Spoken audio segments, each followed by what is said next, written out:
और हिंदी साधन चैनल में आप सभी का एक बार फिर से हार्दिक स्वागत है।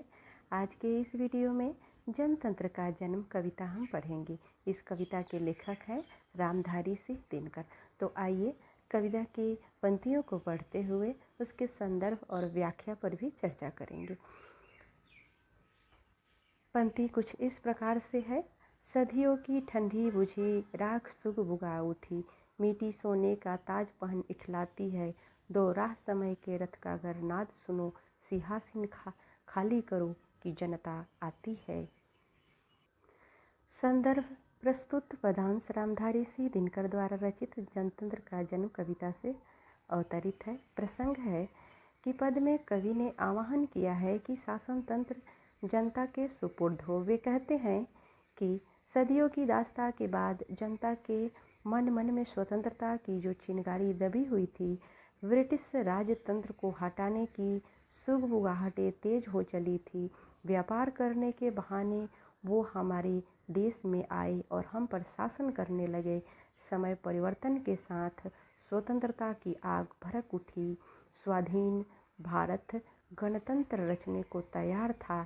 ऐसे में कवि आह्वान करते हुए कहते हैं कि जनता के हाथ में शासन व्यवस्था होनी चाहिए। अगली पंक्ति कुछ इस प्रकार है। जनता हाँ मिट्टी की अबोध मूर्तें वही, जारे पाले की कसक सदा सहने वाली। जब अंग अंग में लगे सांप को चूस रहे, तब भी न कभी मुंह खोल दर्द सहने वाली। संदर्भ पूर्वानुमान। प्रसंग है ब्रिटिश राजतंत्र को ललकारते हुए जनता कहती है कि व्याख्या कुछ इस प्रकार से है। अबोध मिट्टी की तरह यह जनता है जिसने ब्रिटिश राजतंत्र के अनेक अत्याचार सहे हैं, किंतु उन्होंने अपने मुंह नहीं खोला। ब्रिटिश राज उन्हें सांप के समान चूस रहा था। उस पीड़ा को भी उसने झेला है, लेकिन अब वह मुंह खोल जनतंत्र की मांग कर रही है। विशेष व्यंजना शब्द पंक्ति भाषा में प्रवाह, परिमार्जित और परिष्कृत खरी बोली। आगे की पंक्ति है। जनता हाँ लंबी बड़ी जीभ की वही कसक, जनता सचमुच ही बड़ी वेदना सहती है। सो ठीक, मगर आखिर इस पर जनमत क्या है प्रश्न गूढ़, जनता इस पर क्या कहती है। संदर्भ पूर्वानुमान। प्रसंग है कवि जनमत को महत्व देते हुए कहते हैं कि जनता ने बहुत दुख और अत्याचार सहे। सौगंध खाकर कवि जनता की वेदना का वर्णन करते हैं और कहते हैं कि इतनी त्रासदी सहने के बाद उसकी इच्छा जानना एक रहस्य है, गूढ़ प्रश्न है, किंतु यह जानना भी जरूरी है। विशेष है जनमत का महत्व बताया गया है। भाषा प्रांजल तथा शब्द मैत्री युक्त है। अब अगली जो पंक्ति है वह है। मानो जनता हो फूल जिसे एहसास नहीं, जब चाहे कभी उतार सजा लो दोनों में, अथवा कोई दूध मुही जिसे बहलाने की जंतर मंतर सीमित हो चार खिलौने में। प्रसंग है कवि ने सीधी साधी जनता का वर्णन करते हुए कहा है। व्याख्या। जनता कोई फूल नहीं है जिसे जब चाहे तोड़ो सजाओ और जब चाहे उतार कर दोनों में रख लो। उसे इस तरह का बात का एहसास नहीं होगा कि उसके साथ क्या हो रहा है।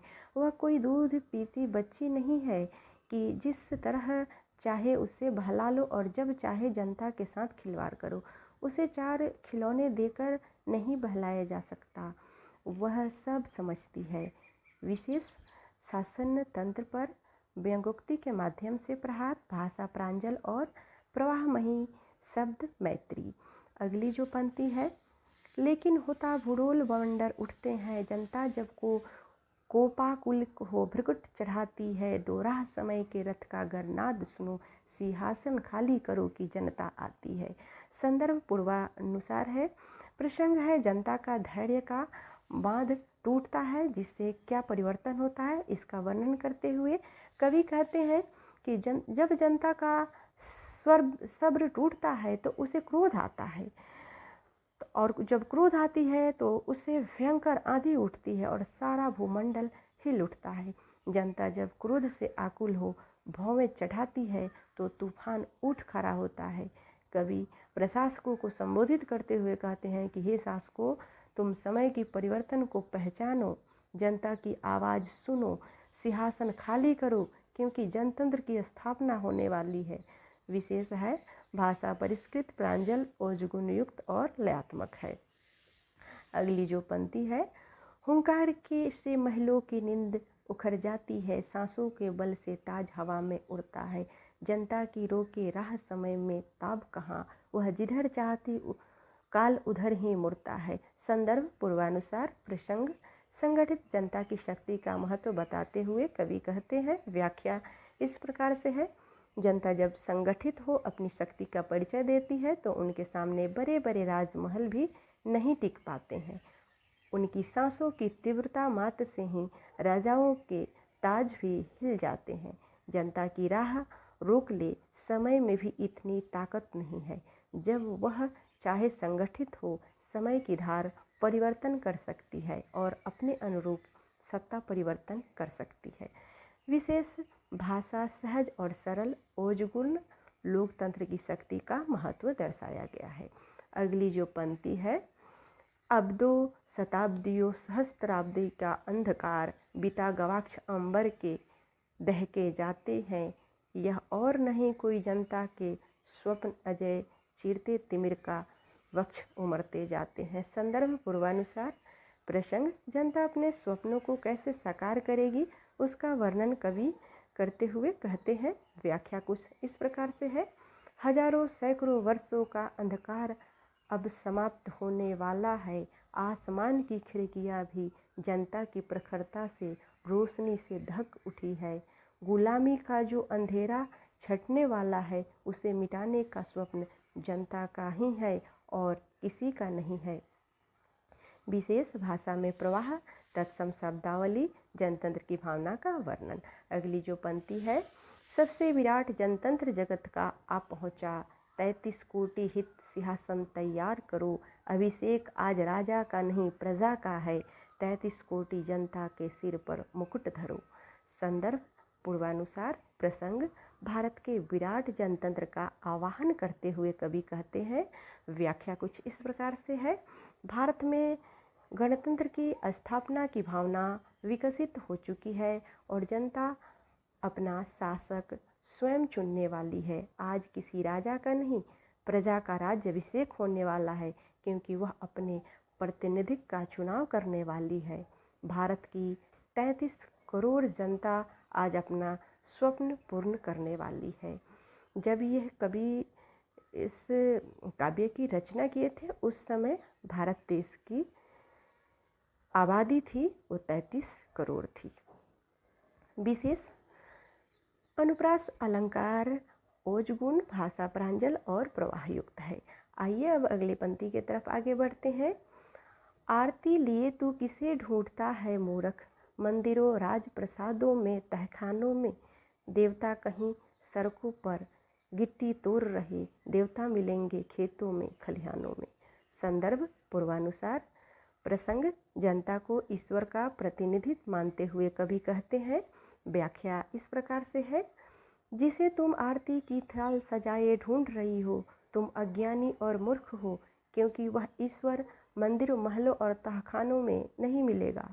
हमारे ईश्वर तो वे मजदूर हैं जो सड़कों पर बैठे कहीं गिट्टी पत्थर तोड़ रहे हैं अथवा खेतों और खलिहानों में अपने श्रम स्वेद से इस धारा को खींच रहे हैं। वास्तव में वही हमारे भाग्य विधाता ईश्वर है।